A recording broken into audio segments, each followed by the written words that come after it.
Hi. Well, this is Wednesday, and my name is Janet Fitch. I'm a writer, and I am teaching fiction writing right here on YouTube right now. This is Writing Wednesday, where I answer people's writing questions, craft questions, psychological questions, business questions, existential questions, all the questions that people have around writing. Um, and so I'm taking questions through my website, janetfitchwrites.com. If you have questions for me during the week, and if you have questions for me now, put them in the chat and I will answer them as we go along. I have a question for today. I actually have two questions that were sent to me. And first one is on authorial distance. So the question is from Alexander, and he says, uh, on long flights to and from Taiwan, I read two excellent fiction writing manuals. So he likes Ursula K. Le Guin's Steering the Craft. And Ursula K. Le Guin, you can never go wrong with Ursula K. Le Guin, um, which is succinct and elegant, as is she. Wonderful writer. If you haven't read Ursula K. Le Guin, I know El Cordova, who is a brilliant songwriter, and you'll see her around the internet. Is having a book club, and she's actually doing Ursula K. Le Guin's Left Hand of Darkness, which is one of the best Ursula K. Le Guin. Many people come to her through her Earthsea trilogy, which is young adults, children, young adults. Um, but The Left Hand of Darkness and The Dispossessed, I think, are her two best. But anyway, this is Steering the Craft by Ursula K. Le Guin. Also impressed, this is from Alexander. I'm also impressed by Janet Burroway's writing fiction, which is denser. I'm not a big Burroway fan, but I know people get a lot out of it. I'm not hot on The Artist's Way. I think there's a lot of throat clearing and uh, as writers, you have to be careful of taking the cream off the milk before you start writing. So people who are intense journalers, uh, I'm a journaler too, intense journaler, love it. But I'm very careful to write first, do my actual writing first, and save my internal angst and what have you, my journal. I live at that thing. It's very important to me, kind of psychologically, but not to do it in before the writing, because it tends to take the energy off of the writing. I know somebody who took a very, very long time to write her first novel, um, and they were definitely involved in heavy Jungian and not analysis, but Jungian psychology, and very interested in the internal life. So when they spent a lot of time on their journal, that was time and effort and subtle thought that would have been better served in her work, in her fiction. It's a danger. People don't think about that. But so Janet Burroway, I don't know. I swear by uh, The Art of Fiction by John Gardner, and then I like two Annie Dillard books, Living by Fiction and what's the other one called? The Writing Life. I think those are the best writing uh, instruction manuals or books about writing. But there are many people like all kinds of some like the Robert Olen Butler, from where you dream. Like fiction comes from where you dream. I find that a very eccentric book. I have not, you know, I would personally not do what he suggests, but hi, Amy. But I would, you know, some people swear by it. So everybody has their take. I like those three books. I think that John Gardner is the is the holy grail of writing books. But there are many and many that have different aspects of writing that are wonderful. I like Judy Reeves' Writer's Book of Days, a lot of prompts. Jack Heffron's, he has a book of prompts, comes through Writer's Digest. Very, very simple, but so many of them to choose from. It's wonderful. Um, but anyway, so this is even not even the question. Um, so he likes Janet Burroway's writing fiction, which is denser. I find their chapters on point of view to be the most interesting. Point of view is super interesting. Um, in her point of view chapter, Burroway discusses the issue of authorial or psychic distance, which fascinated me. I felt this issue writing and revising my manuscript. It didn't have the terminology.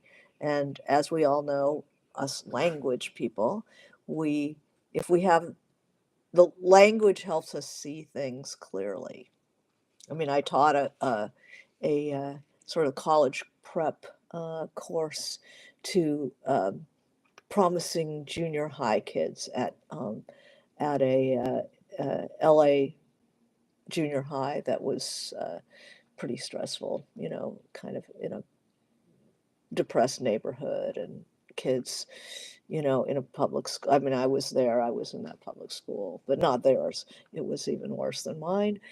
And, giving them some enrichment to help them towards these are, kids who were going to go the full way if they got some support. And one of the things we did, of course, is learn the value of language, of vocabulary, that when you don't have the word for something, you don't see it clearly. There's a tribe in the Amazon, and I forgot which tribe it was. They don't have a word for white. They use the same word for white and pink. So if you showed them a white sweater, you know, and showed them a pink sweater, and you say, "Are these the same color?" They would say yes, because they only have one word for it. Whereas, famously, Arctic people have a tremendous range of vocabulary for, infinitesimal to us differences between different kinds of snow, ice and snow. They have like 40 words, whereas we have snow and ice, maybe sleet. So the more vocabulary you have, the more clearly you see reality. I showed him a picture of a guy in a coat. And, what's he wearing? He's wearing a coat. Um, what kind of a coat? And they just, it's a coat with buttons. It's a coat with a tie. It's a beige coat. It's a long coat. So we got the thesaurus out and we started looking at coats, and a huge list. Anybody use this thesaurus, and I don't recommend online thesauruses. I want to see everybody with a Roget's International Thesaurus, a hardbound. You can get them really cheap on abebooks.com, used books, because the language doesn't change all that much. Maybe some tech words. Let's see, where's my Roget's? There it is.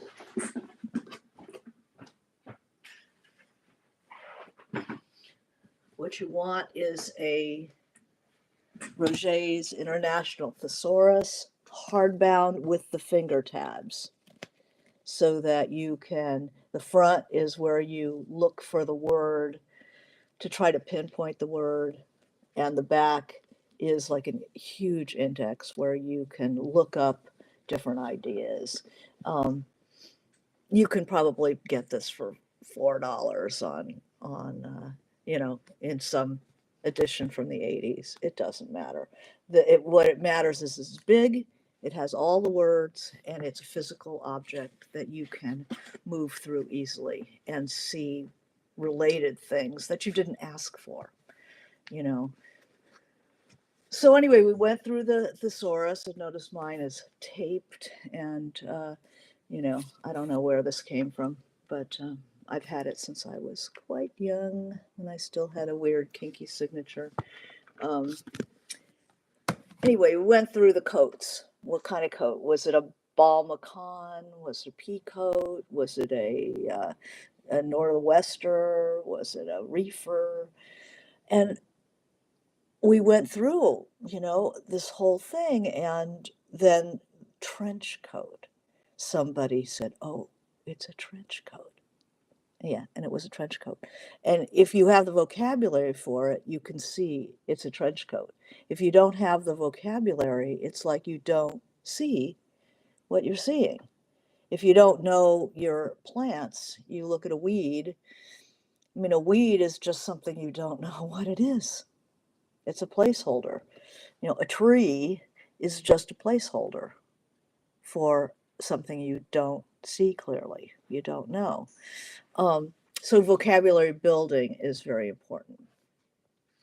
So how did we get there from, oh, because writing, worrying about, not worrying about, dealing with point of view, Alexander didn't have the terminology for how to describe point of view, how to handle something like psychic distance or authorial distance in narration.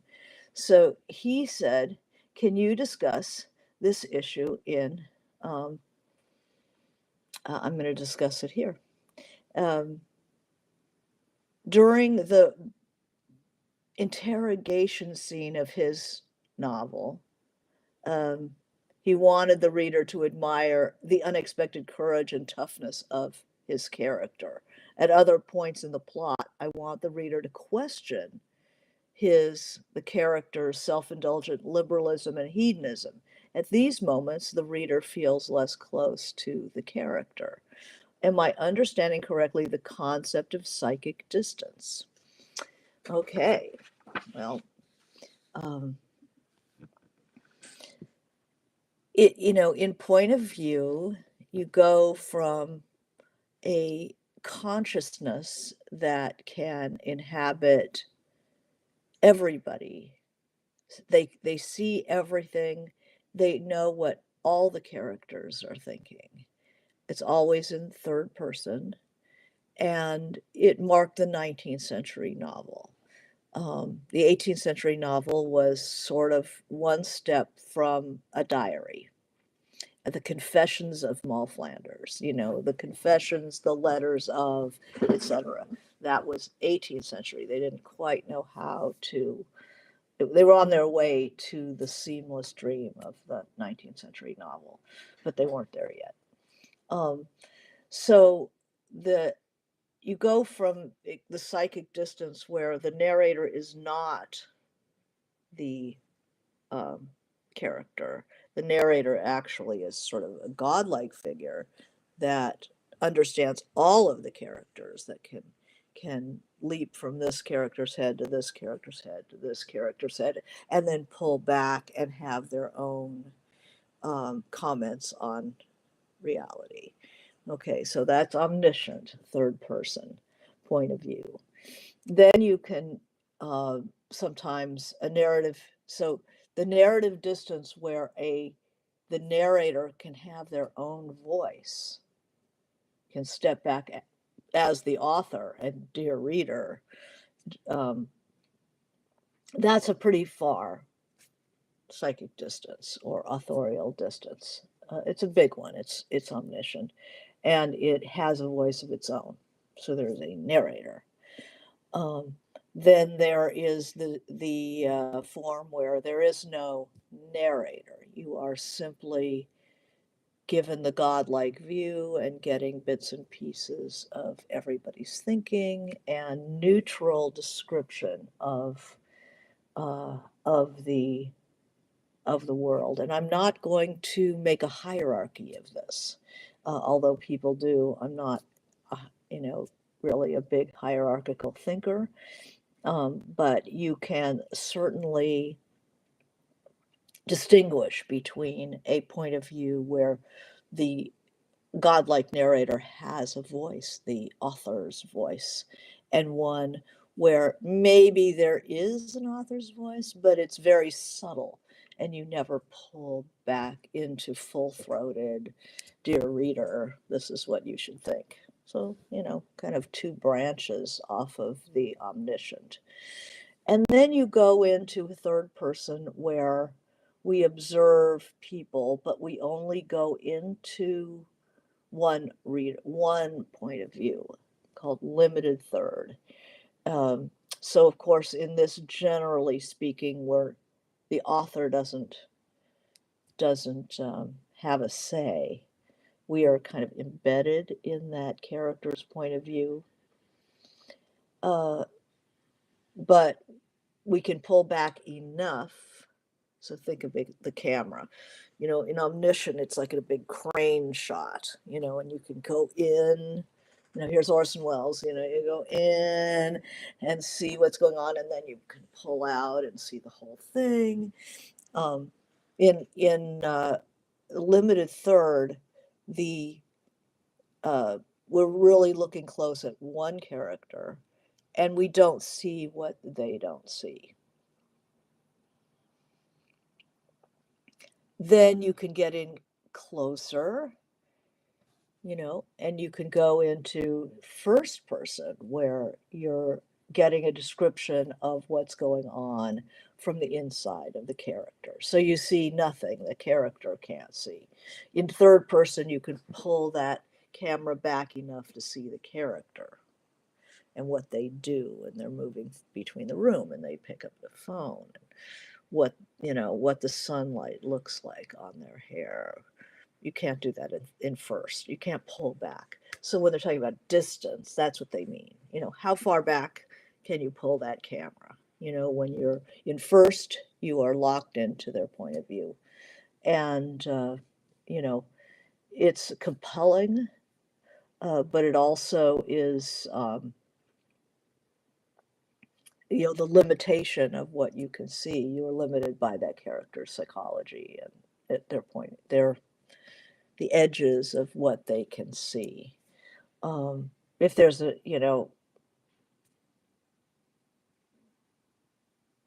there's a little more wiggle room when you have a third person. The first person, the strength of that point of view is voice. You know, if the character has a really interesting voice or take on the world, um, then you can live with the limitations of being in their head. Um, there's also this issue of whether there is a speaker, a narrator separate from the character. So who is telling the story? And there was a very interesting conversation at the Los Angeles Times Festival of Books.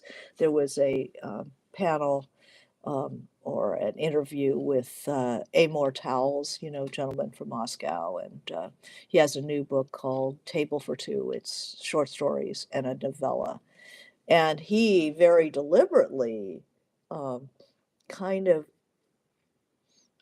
higher hierarchized. He builds a hierarchy of point of view, starting from omniscient. In each successive story has less and less of a psychic distance and brings you into a first person situation. So I don't think that many people would read the book that way, but it was very deliberately done, and I thought that was kind of interesting, and I would take a look at that short story collection and see how he handles that. Um, the psychic distance also is the tense, it has something to do with this as well. So in present tense, you have a very different psychic distance from events than you do in the past tense. In the past tense, you're telling the reader, this happened. This is the story. I've got sharp edges to it.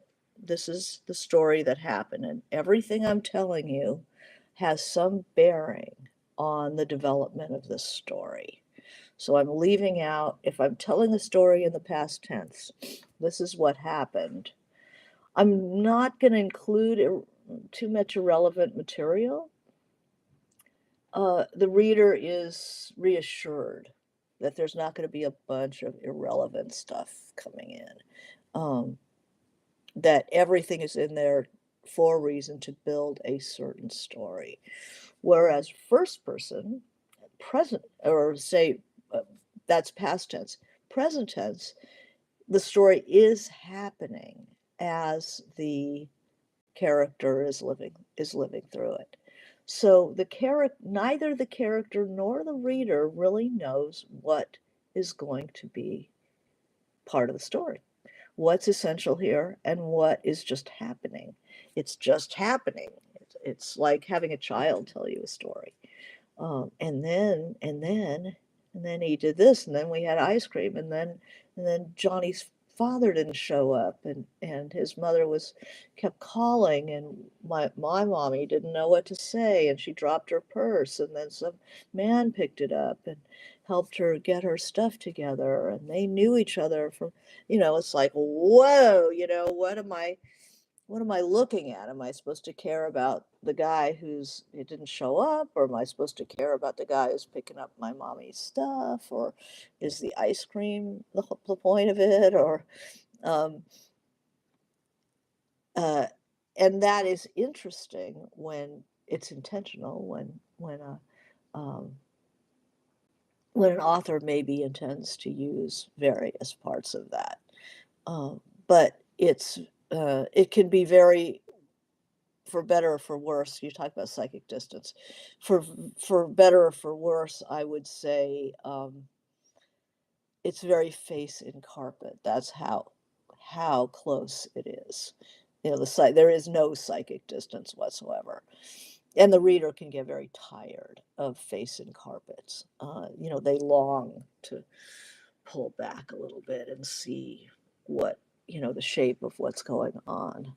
Um, So that's why having a more considered protagonist, if you're going to be in first person, the more the more active they are mentally, the more you're going to be able to pull back a little bit and see and have thoughts that aren't just like, uh, you know, a man picked up mommy's stuff. Um, so during the brutal interrogation scene, I want the reader to admire the unexpected courage and toughness of the character. So the reader feels close to the character, obviously, in an interrogation scene, and you can have him be heroic or not. Doesn't matter. Um, at other points in the plot, I want the reader to question his self-indulgent liberalism and hedonism. So what Alexander is talking about really is the distance between the reader and the character. That in seeing their unreliability, or in seeing things they don't like about the character, the reader finds themselves moving back, which is a way of giving some dimensionality, especially to a first person book, right?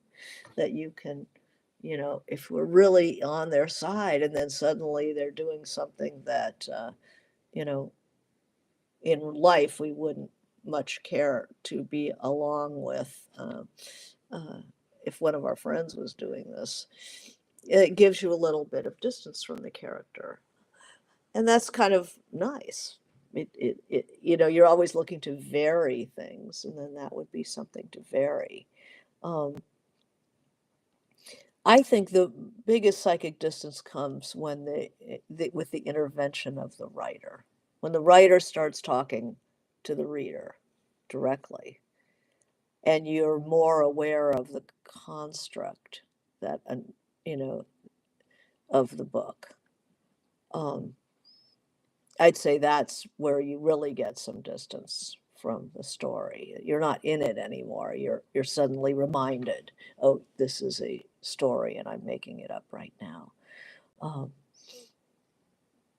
and it's such a personal decision whether you prefer to be up close. Do you prefer not to see the edges of the frame?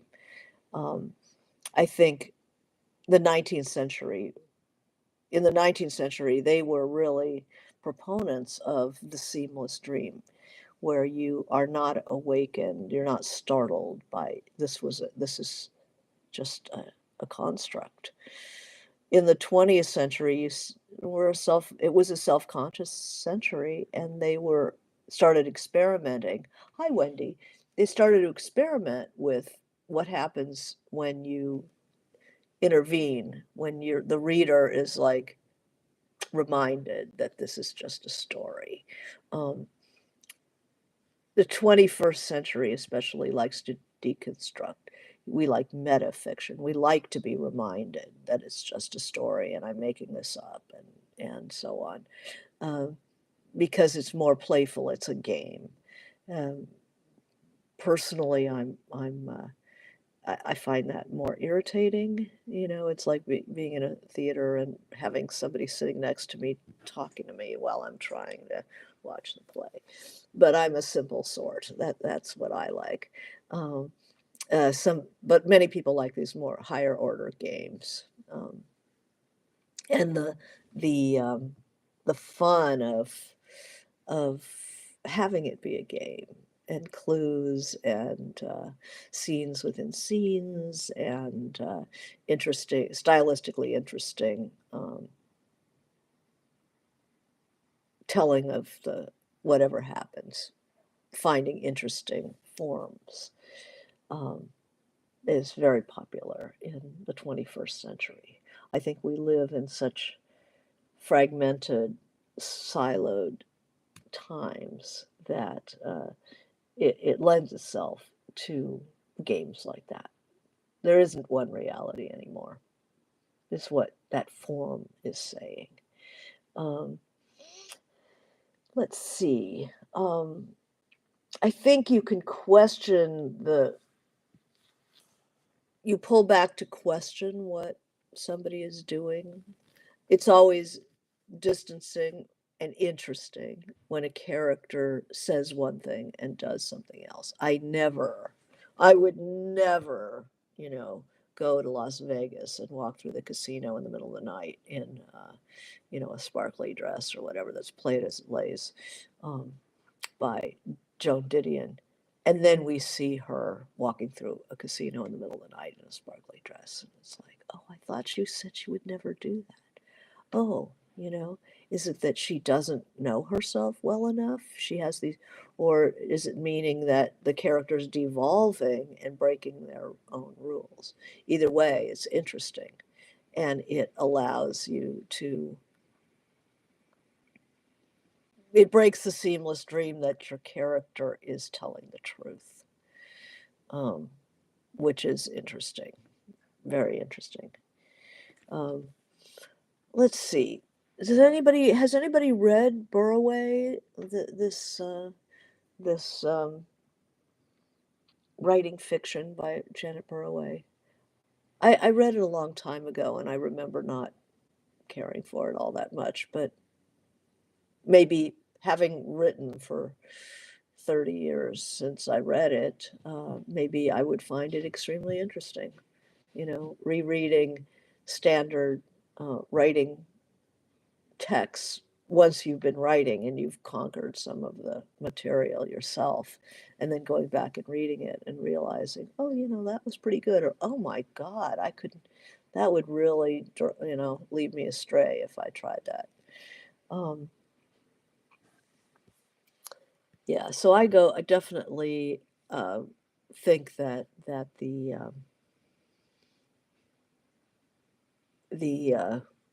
John Gardner art of fiction is the gold standard. And then other books I really like about writing tend to be it's things that inspire me. Uh, Often books about painting or about other things. Um, The Art Spirit by Robert Henri, Henri, is extremely inspiring. And then there are times where um, books have certain things about them, that the rest of it is a nightmare, but certain things they say are absolutely right. So, uh, The Art of Dramatic Writing by Lagos Egri has the most amazing character study in it. I think the rest of the book really could lead you astray, but that how to develop a three-dimensional character was brilliant beyond belief. Yeah, Wendy, we talked about, I was saying about the Robert Olin Butler book.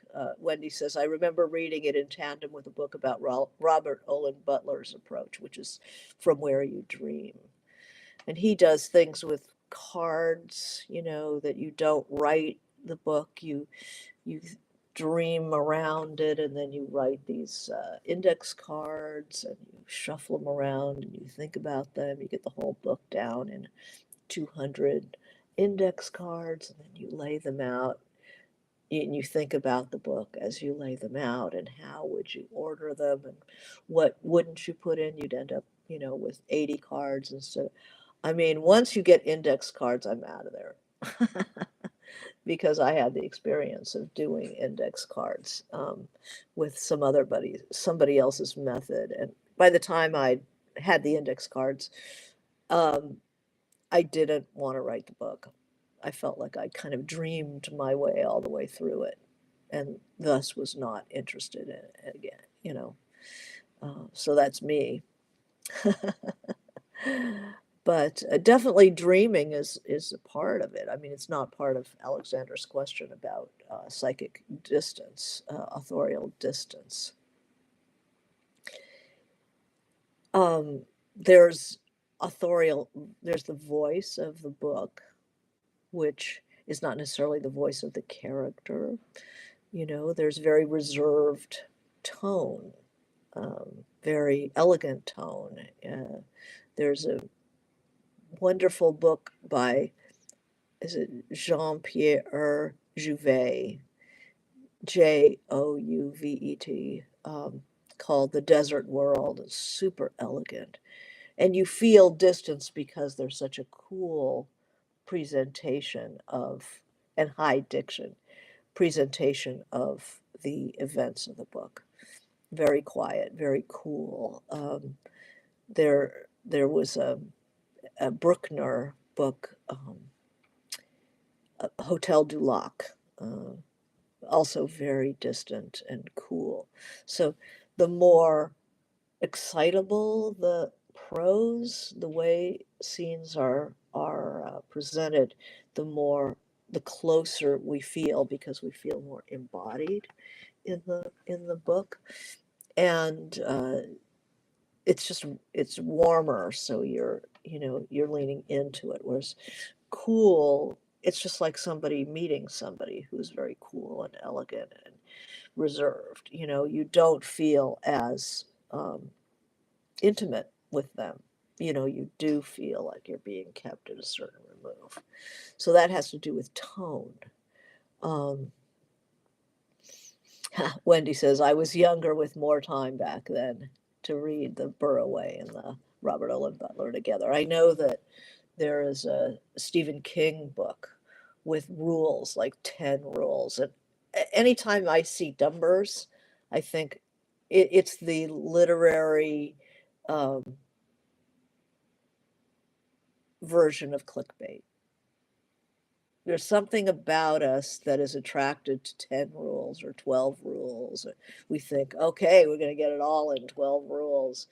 And it's usually not very subtle, not very thoughtful, doesn't really go into the possibilities. It's just thou shalt not.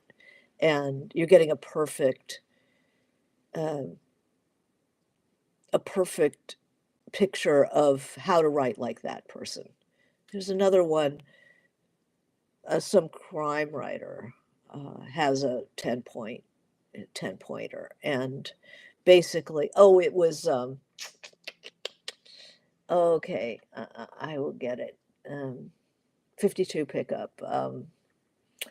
Oh, what's his name? That has, like 10 rules or 12 rules. And if you read, he doesn't like description, he doesn't like this, he doesn't like that. He just basically it's all dialogue. And it works great for that writer. That writer is a great novelist that just does dialogue. And it works for him, but if you want to write like him, that's how you do it. But I'm not hot on those little books. You go to them in hopes that they will unlock the secrets in, 80 pages, in 10 points. And if I just follow 10 points, you know, I'll have the secret of the universe. And they're always disappointing. And there goes your $10 or whatever, $12. And there are people who just collect these how-to writing books and just read Gardner and read it again and again and again. Um, Wendy says, yeah, formulae, good for finding the lines and draw outside of them.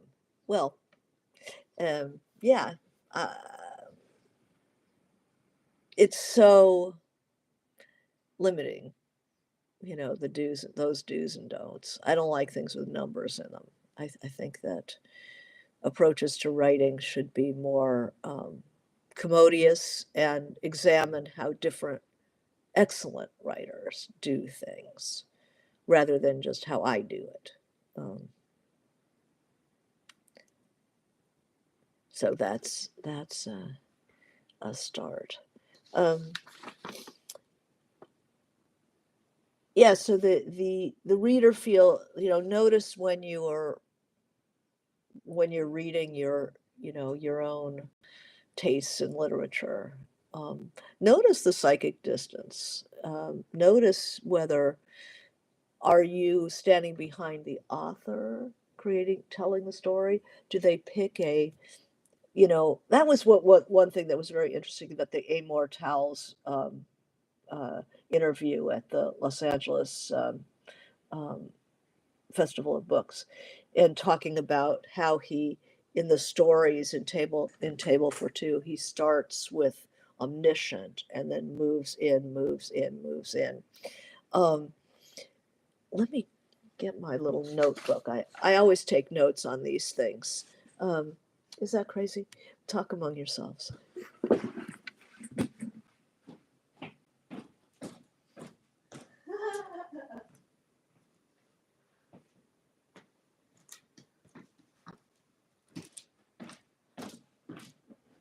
Ah, I don't know where I put it. That always happens to me. So, but anyway, he talks about the most important thing for him was to that point of view is the most important thing when deciding how to tell a whatever story he wants to tell. That he comes up immediately with character. Immediately he knows the story. Immediately he, has the tone, or maybe not the tone, but um, he's written so much and thought so much about fiction that that's what comes to him easily. But the hard thing is deciding who is going to tell the story. If we have a story about, say, a mother, and there's a story about some aspect of interaction between the father and the mother, some fatal, some really important thing, and then there's a daughter who the mother's asking to do something about the situation. Who should tell the story? Should it be the mother? Should it be the father? Should it be the daughter? Should it be a neighbor? Should it be the kid who mows the lawn, should it, and in the case of Table for Two, that new short story collection, he decided it would be the daughter's husband. So we're talking about authorial distance. This is not authorial distance, this is psychic distance. The narrator is somebody who doesn't know all the backstory necessarily or care about it. He would care more about this bizarre family that he managed to marry into, and his wife would come more to the fore than maybe if the father told the story or the mother told the story. It would be about them instead of about the daughter. At least he's on the daughter's side, but he has more distance. He's one step removed from the action. So he will have a more measured view. He won't know all of the ins and outs. I mean, if anybody who's told you a story, a family story, um, and has to do the whole backstory back to the grandparents, and then the Southern storytellers will do this. So if you have family in the South, you know what I'm talking about. Um, they will. It's like you have to know everything to know, why dropping Aunt Marion's platter was such a big deal at Thanksgiving. You have to know everything. Whereas if it's told from the point of view of the daughter's husband, it's like, yeah, it's a real jumpy family, and da da da. And then one Thanksgiving, this is what happened that he could see. So he doesn't know all the backstory, and it saves the. I mean, it's an aid to the writer because then they don't have to do all that backstory. They're into point of view of already removed from the central action. Um, on the other hand, who is the protagonist of a story like that? The protagonist is not necessarily the narrator. I mean, certainly not in the case of this husband telling the story. There used to be all these stories in the 19th century, Conrad, um, where it's gentlemen at the club and somebody, and we're sitting there with our cigar after dinner, and somebody else is telling the story that becomes Lord Jim or becomes, some major tale. But they're tales, right? So you are outside of it. There's an Antoine Wilson book that you can find now, very well reviewed in the last year or two, called Mouth to Mouth. And that is also a told to story, which gives an interesting psychic distance because they're always judging the teller and how much can I um, trust them. Then you can tell when they get into the story and they're believing it, and then you can see where they're going, wait a second, didn't an hour ago, wasn't he saying how, this was about his sister-in-law, and suddenly it's about his ex-wife, and where are we? Um, so it plays with the contact, with the action of the story. Hi, Sean. So Sean says, what are your top 10 nonces? I'm not sure what nonces are.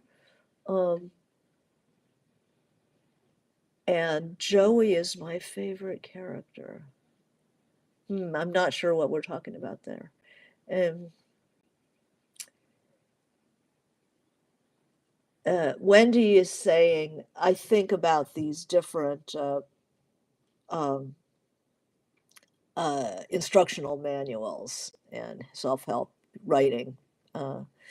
10 rules, Stephen King's 10 rules for writing like Stephen King.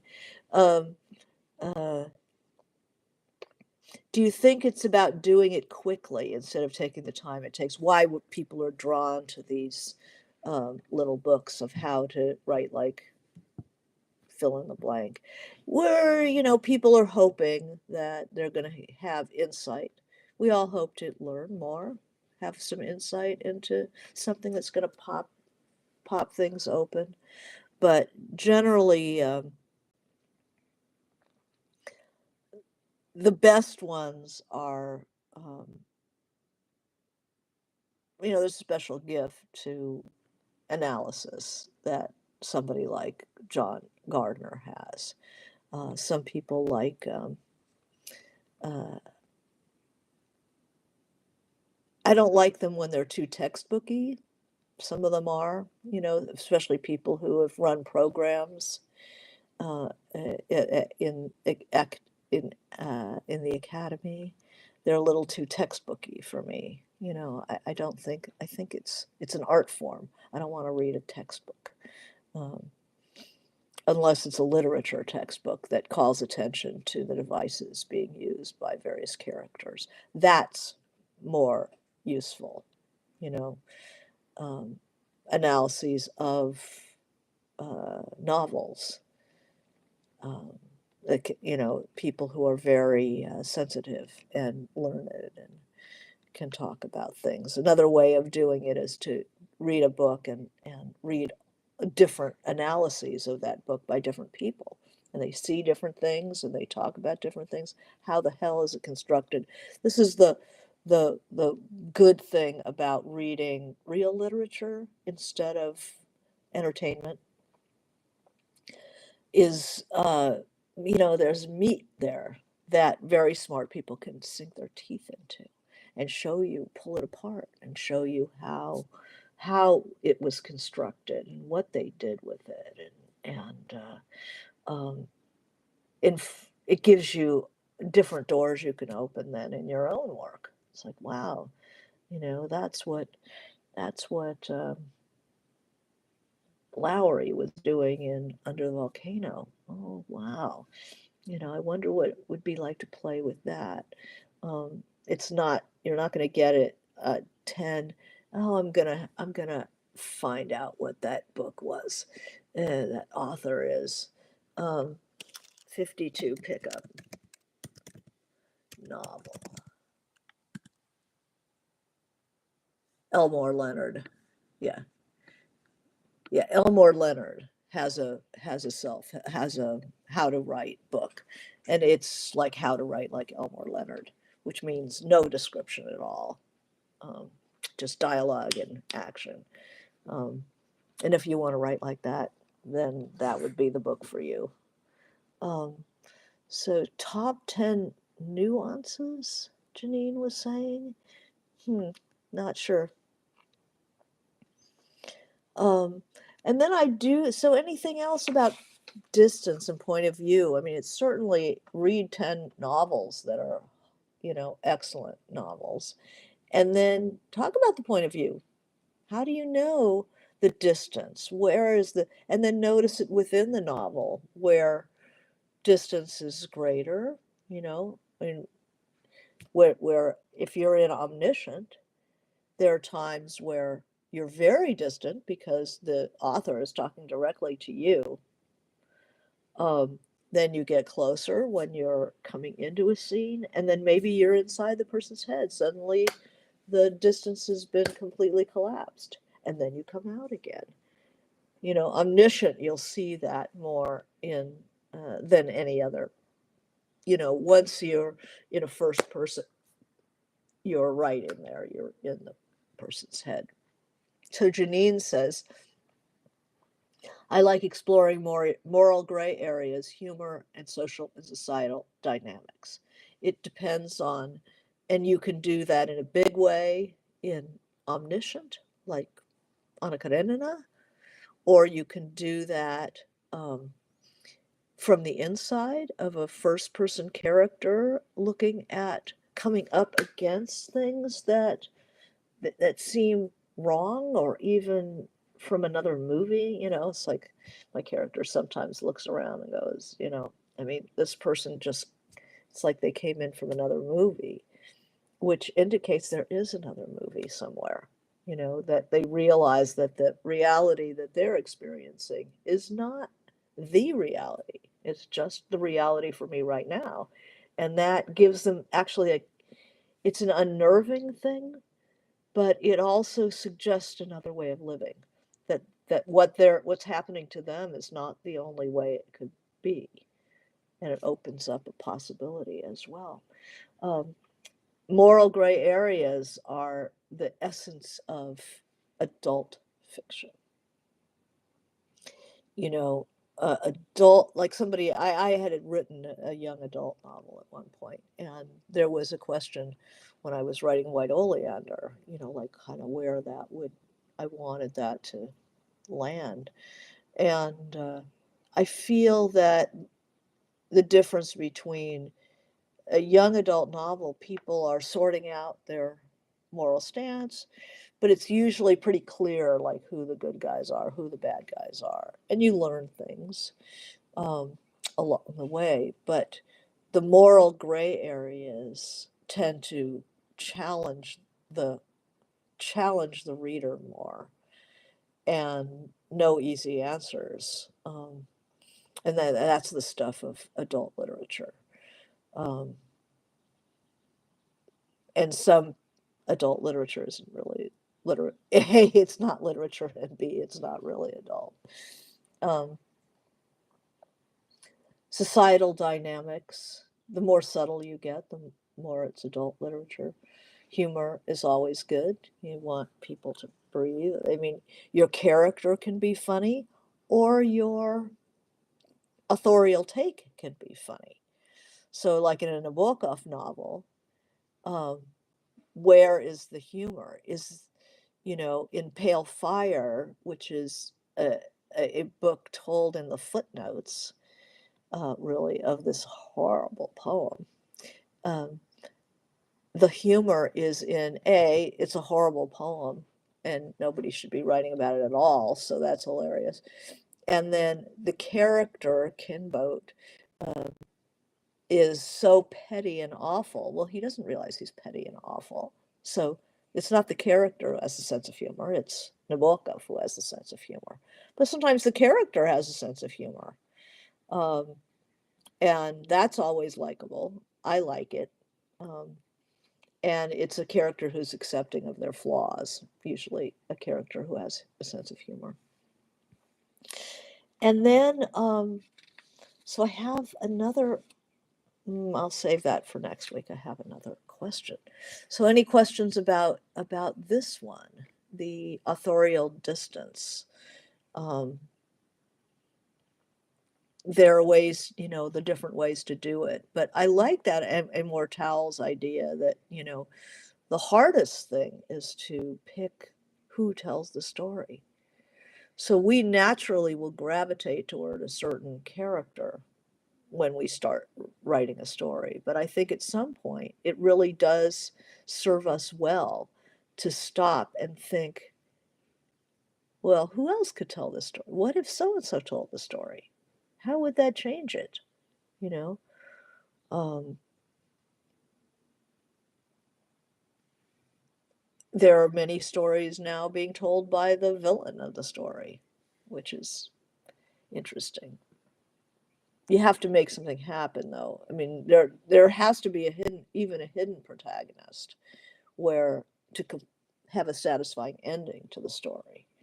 Um, Somebody that pressure is put on, and then they have to sort their shit out to solve the problem, whatever it is. Um, Now that's interesting. Authorial distance is how much does the is the reader going to know?